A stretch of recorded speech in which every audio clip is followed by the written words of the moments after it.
특히 종아리는 달리기에서 가장 피곤한 근육이에요. 종아리를 안 쓰고는 달릴 수가 없습니다. 종아리를 안 쓰고는. 그런데 그거 쓰는 것도 순간적으로 때리는 근육이 필요하지 밀고 가는 근육이 필요한 건 아니에요. 달리기 이제 실습할 때 또 말씀드리겠지만 달리기에서 나 어떻게 뛰는지 모르겠어. 누구한테 물어볼 때도 없고 그리고 물어보는 사람마다 다 얘기가 달라. 그러면 한 가지 신발을 땅에서 빨리 떼는 쪽으로 하시면 돼요. 내 신발이 땅에 오래 닿아 있으면 안 좋은 거예요. 이렇게 때리듯이 속도가 느리더라도 그런 의미에서 종아리 근육은 좀 단단해야 될 필요가 있는데 그거를 다치지 않고 강화시키는 게 숙제죠. 그래서 그 방법도 이따 알려드리겠습니다. 자, 힘 빼기. 달리기 할 때 힘을 어떻게 뺄까요? 언제 뺄까요? 남자분들은 지금 상태에서 호흡하는 게 복식 호흡입니다. 지금. 근데 여자분들은 흉식 호흡을 하세요. 갑자기 강도가 세지면 힘들어가거든요. 힘을 빼야 복식 호흡이 되는데 내가 이렇게 배 내밀고서 이렇게 뛰어야 이 되는데 강사든 코치든 훈련부장이든 누가 눈 부라리고 뛰라 그러네. 막 화이팅 하고 맨날 릴렉스. 근데 힘주기가 있습니다. 여기서 아이소메트릭이라고 써놨는데 좀 아는 척 좀 하려고. 나이가 들면서 이렇게 생각하실 거예요. 나는 이제 내가 20대나 30대보다 이제 40대, 50대가 되니까 지구력이 늘었어. 그죠? 방향 턴이 안 돼. 순발력이 확 떨어져서. 옛날 생각하고 공 막 쫓아가다가 방향 딱 터는 순간 확 넘어지거나 무릎 다치거나 근육이 끊어지거나. 너무 약합니다 우리 몸. 그래서 감기 잘 걸려요. 마라톤 한 분들 면역력이 떨어지고. 그렇죠? 그거 알고 계시고. 자, 요건 이제 3종 내기니까 좀 지나갈게요. 자, 유산소 운동의 기초 이론 중에 아셔야 될 게 이거예요. 많죠? 심박수, 배활량, 혈압, 근육, 관절, 트레이닝법, 응급처치. 응급처치는 제가 최근에 좀 많이 강조하는 면이 있는데, 자, 심박수로 우리가 운동을 할 때 어떻게 활용을 할 수 있을까요? 심박수. 다들 심박계 있으신가요? 계속 뛰다가 5초 이상 안 뛰어. 그러다 뻥 또 뛰고. 그게 하루에 한 번 있든 뭐 반나절에 한 번 있든 한 번이라도 있으면 진단을 받아보셔야 돼요. 마라톤 하다가 부정맥이신 거예요? 부정맥 자체가 마라톤에 안 좋은 건 아닙니다. 저도 있어요. 저도 있어요. 선수생활 할 때도 있었고 아직도 있고 부정맥이. 네, 근데 그거를 관리를 잘 하면 되고요. 관리를 잘하는 방법은 웜업, 다운을 잘 하셔야 돼요. 혈관은 이미 다 조성이 돼 있는데 운동을 통해서 그걸 더 활용을 많이 하는 것 뿐이에요. 자, 한 시간에 너무 많은 얘기를 드리려고 지금 막 하니까 너무 씩씩 지나가는 것 같은데 이렇게라도 들으시는 게 도움이 될 거예요. 그리고 이따 운동하면서도 제가 또 말씀드릴 거고 폐활량은 지나가겠습니다. 요게 이제 중요한 내용인데 우리 장거리 유산소 운동하시는 분들한테 중요합니다. 이게 무슨 그래프냐면 우리 몸에서 모세혈관이 차지하고 있는 비율이 이만큼이라는 거예요. 대동맥이나 대정맥, 정맥, 동맥 말고 걔는 이만큼밖에 안 돼. 모세혈관이 대부분이에요 우리 몸에. 세포 조직 속에 감춰져 있던 모세혈관을 개발해서 그걸 혈관으로 쓰는 분들이 있어요. 이걸 쓰게 만드는 게 제가 영상에서도 얘기했지만 LSD예요. 낮은 강도 장거리 조깅. 낮은 강도가 중요합니다. 우리 집이 새로 땅을 사가지고 집을 지었습니다. 고속도로 옆에 뚫렸어요. 그 지선 뚫리겠죠. 또 간선 뚫리겠죠. 우리 집 앞을 지나가는 길은 뚫렸는데 딱 우리 집 오는 그 마당을 통과하는 그 길을 아직 못 뚫었어요. 근데 얘를 어떻게 길을 만들어야 돼요? 차들이 천천히 다녀서 우리 집에 오는 횟수가 많아져야 돼요. 근데 얘가 차들이 빨리빨리 다니면 우리 집 앞에 들어올 수가 없죠. 급커브를 못 할 거 아니에요. 그냥 쉼 지나가 버리지. 그런 의미의 모세혈관이. 그래서 혈류를 천천히 구석구석 가는 운동을 자꾸 해줘서 일단 길을 만들고 그 다음에 강도를 서서히 올라가면 얘가 넓어지는 거예요. 근막 있잖아요. 근막. 이게 다 이런 거예요. 네. 허연 것들. 근섬유를 싸고 있는 것들. 저게 움직이면 이제 운동을 하면 지들끼리 막 마찰을 해요. 마찰을 해서 안 풀어주면 그대로 뭉친 채로 있는 거예요. 그게 쌓이고 쌓으면 여기 지나 이 근육에는 피가 안 가는데 요런 데로 혈관이 지나가거든요. 그럼 걔네들을 압박을 해서 혈류를 막죠. 저런 찌꺼기들이, 근막들이. 그러면 운동을 신나게 했는데 마사지를 잘 안 해주면 점점 찌뿌드덕하고 막 운동하고 나서도 개운하지가 않고 막 이런 느낌이 들 거예요. 그게 저런 거예요. 근막을 풀어주는 게 마사지입니다. 요거는 너무 복잡한 얘기라서 실제 근육이 이렇게 근섬유가 움직여야 우리가 이렇게 움직이잖아요. 그 원리를 나타내는 건데 복잡합니다. 뭐가 여기서 얘가 떨어지면 머리가 떨어졌다가 다시 붙으면 또 분리됐다가 세 개 됐다가 둘이 됐다가 막 그러거든요. 에너지원 이게 이제 아데노신 트리포스페이트인데 그 아데노신이라는 게 있어요. 일종의 단백질인데 얘가 근섬유에 붙었다 신경에 붙었다 왔다 갔다 해요. 그 떨어지면 수축하고 붙으면 이완되고 막 이러는 거거든요. 실제로 힘을 빼고 달리기 했다 그래서 내가 에너지 소비가 없는 게 아니라 이완을 했어도 요가나 필라테스를 천천히 해도 노곤하고 땀이 나는 이유가 이래서 그래요. 이완하는데도 에너지가 들어갑니다. 그리고 에너지가 없으면 경직되는 이유가 배고프고 탈진하고 이러면 사람이 이렇게 경직되거든요. 쥐나고. 그게 에너지가 여기 가서 딱 붙어줘야 탁 떨어지는데 그게 안 되니까 이완을 못 하는 거예요. 그래서 이완을 잘할 수 있으면 그래서 운동이 더 잘 되는, 또 에너지 소비도 많고 배도 금방 고파지고 살도 빨리 빠지고. 힘주고 운동한다고 살 빠지는 게 아닙니다. 오히려 힘 빼고 해야 살 빠지는 이유가 이제 이거라는 거 드린 거고. 관절 구조는 뭐 많이 보셨을 거예요. 자, 여기 혹시 관절염이나 무릎 아프시거나 연골에 부상이나 이런 경험 있으신 분 있으신가요? 아, 없어요? 운동들 많이 안 하시는구나. 여기 이제 있으시죠? 무릎 뒤쪽이 네. 달리면 땀이 땡기더라고. 이렇게 좀 걸어도 땡기는 문제가 있었어요. 아, 다행히도 거기는 연골 문제는 아닌 것 같아요. 아, 뒤쪽은. 네. 제가 한번 예를 들어볼게요. 네. 운동 한참 할 때요. 네.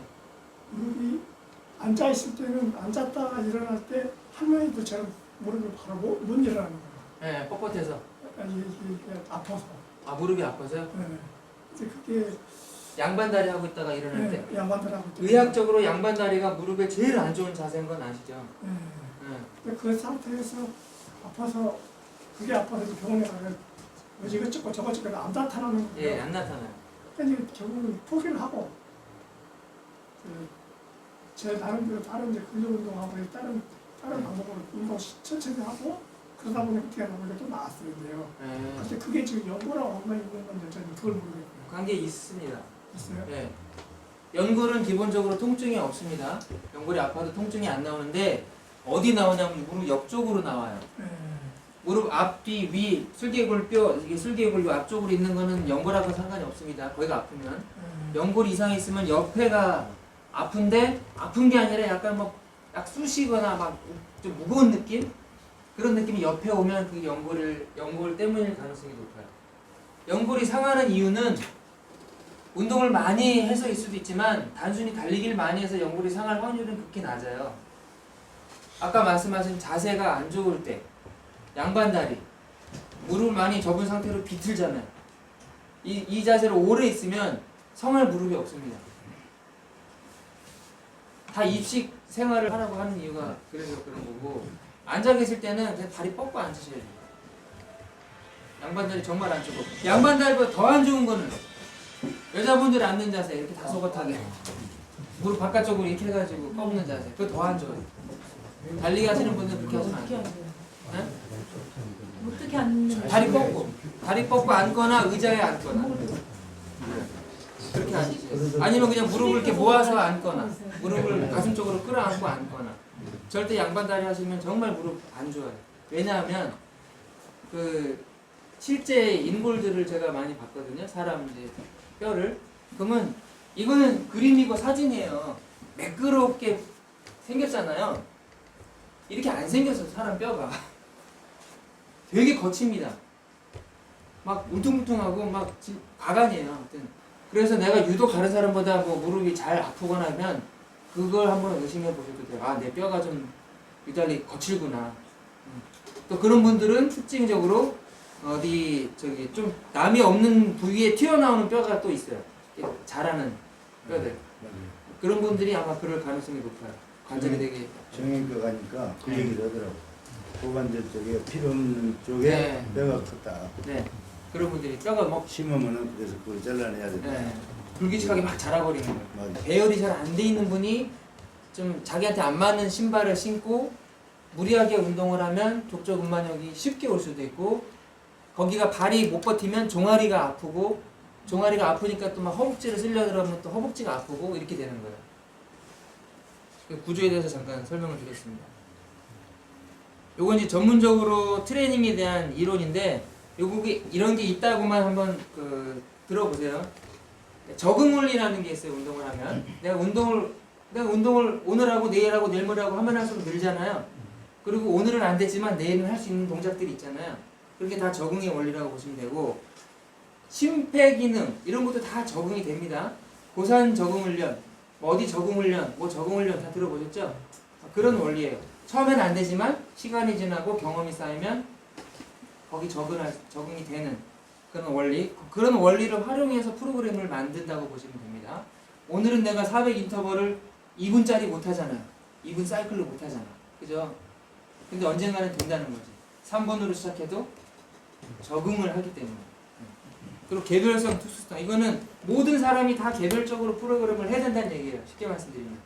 그냥 뭉뚱그려가지고 일괄적으로 한 10명이 딱 똑같은 프로그램 한다. 이건 편리하지만 개인적으로 보면 손해죠. 그 안에서 각자 자기만의 뭔가를 찾아야 되고, 그게 이제 코치가 할 일이고요. 특수성. 다른 사람한테 적용이 안 되지만 이 사람한테만 이게 필요해. 그리고 이 운동에는 필요 없지만 이 운동에는 필요해. 내가 풀코스에는 필요 없지만 하프 마라톤은 필요한 운동이 있어요. 그런 것들 가려내는 게 특수성의 원리. 점진성과 과부하는 웨이트 트레이닝 생각하시면 돼요. 오늘 10kg짜리도 힘들잖아요. 그죠? 그 계속 하다 보면 30개 했는데 멀쩡하네. 지난주에는 15개 겨우 했는데, 그러면 이제 하나 올리고 20kg로 늘리고 점진적으로 가라는 얘기예요. 할 수 있다고 해서 오늘 갑자기 30kg으로 확 올리면 안 됩니다. 점진성과 과부하의 원리. 부하를 주되 점진적으로 주라는 거예요. 근데 그 안에는 또 몇 퍼센트 이상을 줘라 이런 것도 있어요. 이번 주에 달린 거리가 100km다 일주일 동안. 그럼 다음 주에는 몇 킬로 뛰어야 돼요? 또 100km 뛰거나 130km 뛰면 안 되는 거죠. 많이 뛰어봐야 10%, 15%, 115km 뛰는 거예요. 그러면 또 그 다음 주는 115km에 또 15%. 늘려야 된다고 하면 그런 식으로 늘려야 가야 된다는 겁니다. 그래서 목표가 동아마라톤이다 그러면 한 3개월 전부터 거기에 맞춰서 프로그램을 짜는 거예요. 똑같이 하자 어느 날 갑자기 확 늘리고 이러면은 할 수도 있는데 다칠 확률이 그만큼 높아진다는 거죠. 그리고 실제로 기록도 안 나오고. 그건 원리입니다. 가역성과 반복의 원리는, 가역성은 다시 빠꾸할 수 있다는 거예요. 맨날 열심히 해도 한 달 안 하면 다시 제자리에 온다는 거예요. 가역성. 네, 맨날 해야 돼요. 그 반복해야 되고.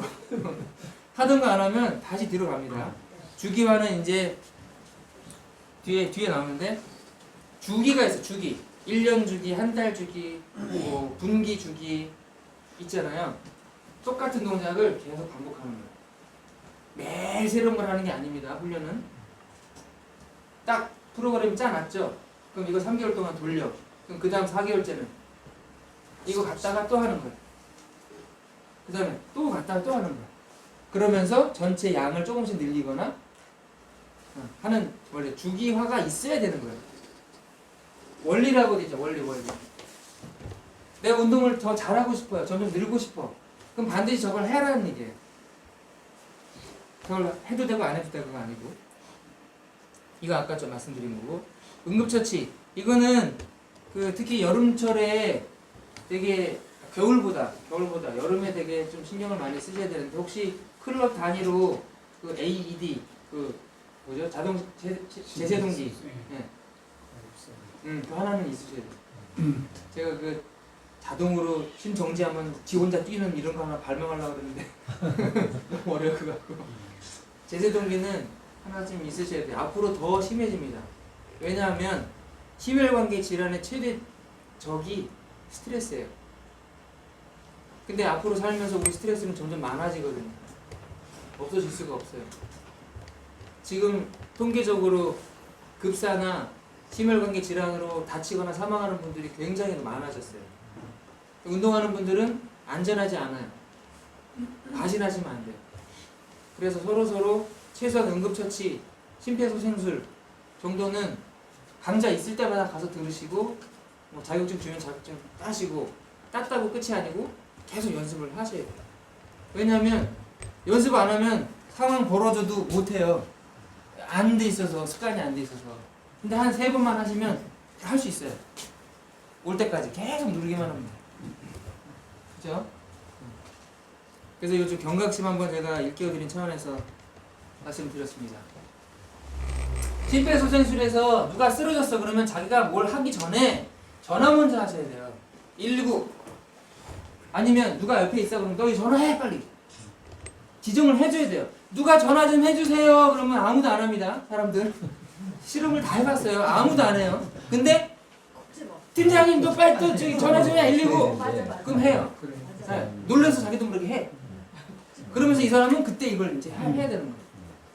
그런 게 팀워크 아니겠습니까? 네. 그런 걸 꼭 하셔야 된다고 제가 설명을 드린 거고요. 특히 약물 처방 있잖아요. 그 전에 염증을 시키고 병직은 덮이고 쥐나면은 다들 막 주무르시죠. 하시면 안 돼요. 쥐가 왜 나는지 아까 설명드렸죠. 그 에너지가 떨어지면 이완이 안 되기 때문에 딱 경직하는 거라고. 근데 거기 주무른다고 에너지가 금방 가지 않아요. 그 근육을 상하게 할 뿐이에요. 그렇죠. 피를 뽑으면 혈액순환이 좋아지니까 거기 이제 에너지 공급이 돼가지고 풀어지는 거고 제일 좋은 방법은 따뜻하게 하는 거예요. 근데 한여름에 더워서 쓰러졌는데 거길 따뜻하게 할 필요는 없잖아. 그죠? 그런 경우는 반대로 그늘로 가서 시키고 혈액순환을 좋게 해줄 수 있는 마사지를 살살 해주면 풀어집니다. 여기서 덮이라는 얘기는 이제 겨울철에 특히 수영장 같은 데서 물놀이하다가 쥐나는 경우 있잖아요. 그럴 때는 아무리 문질러도 저기 안 나요. 그냥 샤워장 들어가서 덤을 쐬면 쫙 풀려요. 그런 뜻에서 쓴 거고 염증 삐거나 어디 뭐가 나서 열나거나 염증 때문에 그럼 무조건 시켜줘야 돼요. 혹시 수술하시고 나서 재활 과정에서 뭘 움직였는데 막 열나고 이런 경험 있으신가요? 어딘가를 수술하면 그 조직이 거길 자꾸 살리려고 과하게 막 영양분을 갖다 퍼부어요. 사람 조직은. 그럴 때 열이 나거든요. 나쁜 게 아니에요. 열이 나는 건 정상인데 그걸 계속 방치하면 그게 염증으로 발전해요. 열이 너무 높으면 염증이 생기거든요.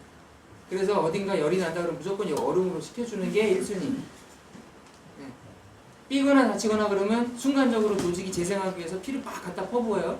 그래서 막 붓고 열나는 거예요. 거기는 반드시 얼음. 제일 먼저 얼음. 얼음 없으면 찬물을 계속 뿌리면서 식혀주는 게 1순위다. 뭐 약물 처방. 여기 뭐 약물 쓰시는 분은 없겠지만 보조식품은 많이들 드시죠. 단백질 보충제, BCAA, 파우더젤 많이 쓰시죠. 그런데 그거 제조하고 팔고 하는 분들도 좀 먹고 살아야 되긴 하는데 그래서 되게 조심스럽긴 한데 우리 일반적인 식생활에서 추가적으로 먹어야 될 영양소는 없어요. 이게 탄수화물이잖아요. 우리 식생활 중에서 내가 진짜 밥은 전혀 안 먹고 고기만 먹는다 이거 아니면 추가적으로 에너지를 섭취 안 하셔도 됩니다. 오히려 잉여 에너지가 돼서 살만 더 쪄요. 나 살 빼려고 마라톤 하러 왔는데 배가 살이 더 붓고 특히 철이 3종 쪽에 그게 심하거든요. 왜들 그런지 모르겠는데 사이클을 장시간 타다 보니까 배도 안 고픈데 왠지 먹어야 될 것 같은 거야. 그러니까 잔뜩 짊어지고 가면서 다 먹어요. 그리고 중간쯤 가면 또 유명상 아래서 또 밥 한 끼 때리고 또 와요. 그 집에 도착했으면 뒤풀어야 되잖아. 또 먹어. 그래서 처리산동 하신 분들이 등치 커요. 이렇게 살찐 분들이 많습니다. 식생활, 일반적인 식생활이면 충분하다. 그리고 이제 실질적으로 들어가서 여러분들이 저한테 오늘 교육을 배워도 받으셔도 뒤돌아서면은 또 백지잖아요. 그쵸? 어려운 부탁이 생각나지 누구한테 가서 똑같이 설명하세요 그러면 못하시죠. 그럴 때 문제점 뭐냐면 여기저기 이 코치 저 코치 막 김 코치 박 코치 찾아다니면서 배웠는데 시간이 지나면 남는 게 없어요. 또 가야 돼. 그쵸? 나 내일 모레 어디 대회 나가고 싶은데 내 스스로 프로그램도 못 짜겠어. 환장하겠단 말이죠. 그러면 이제 또 찾아봐. 무슨 운동 해야 되지? 그러면 또 어중이 떠중이 다 달려들어요. 이렇게 해라 저렇게 해라. 그런데 이제 오늘 제가 이제 하는 얘기를 들으시고 또 영상 보시면서 계속 공부하시면 이제 자기 스스로 프로그램을 짤 수 있어요. 어려운 게 아니에요. 여기 나온 내용만 보더라도